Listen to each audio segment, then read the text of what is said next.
एक गोष्ट अशी आहे की मनोज जरांगे पाटील साहेबांच्या सर्व मागण्या शासनाने मान्य केलेल्या आहेत. ज्याला टेक्निकल प्रोसिजर असते ही प्रोसिजर पूर्ण करायलाच लागते आणि त्याच्यामुळे त्यांची जी एक मागणी होती की सगळे सोयरेच्या संदर्भातला जो नोटिफिकेशन आहे त्या नोटिफिकेशनच्या संदर्भातसुद्धा सरकार पॉझिटिव्ह आहे. हे सध्या मुख्यमंत्र्यांनी फ्लोर ऑफ द हाऊसवर डिक्लेअर केलेलं आहे.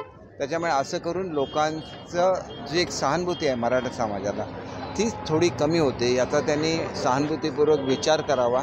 सगळ्या मागण्या मान्य झाल्यानंतर मला असं वाटतं की आनंदाने पुढचे जी काही कारवाई करायला वेळ लागेल त्याच्यासाठी त्यांनी तो वेळ दिला. आपल्या सिंधुदुर्ग रत्नाचे उमेदवार म्हणून नारायण राणे यांचे नाव निश्चित झाल्याची चर्चा आहे आणि विनायक राऊत सांगतायत की राणे पळपुटे आहेत त्यांचा 101% पराभव करतात.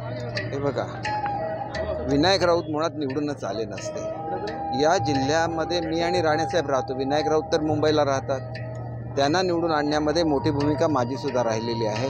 याच्या पुढच्या काळामध्ये तर त्या काळामध्ये राणेसाहेबांचे जे खालचे कार्यकर्ते होते ते ज्या पद्धतीने वागत होते त्याच्यामुळे हा संघर्ष झाला होता. तो नारायण राणेसाहेबांशी संघर्ष कधीही नव्हता.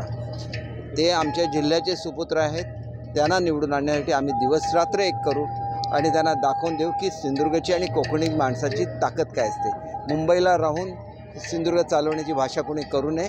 कोकणाला स्वतःचं एक मान आहे, स्वतःचा स्वाभिमान आहे आणि तो मी ह्या इलेक्शनमध्ये दाखवून देऊ.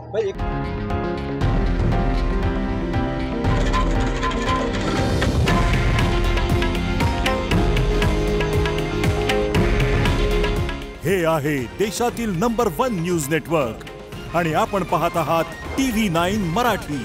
काळजी तुमची, हित महाराष्ट्राचं.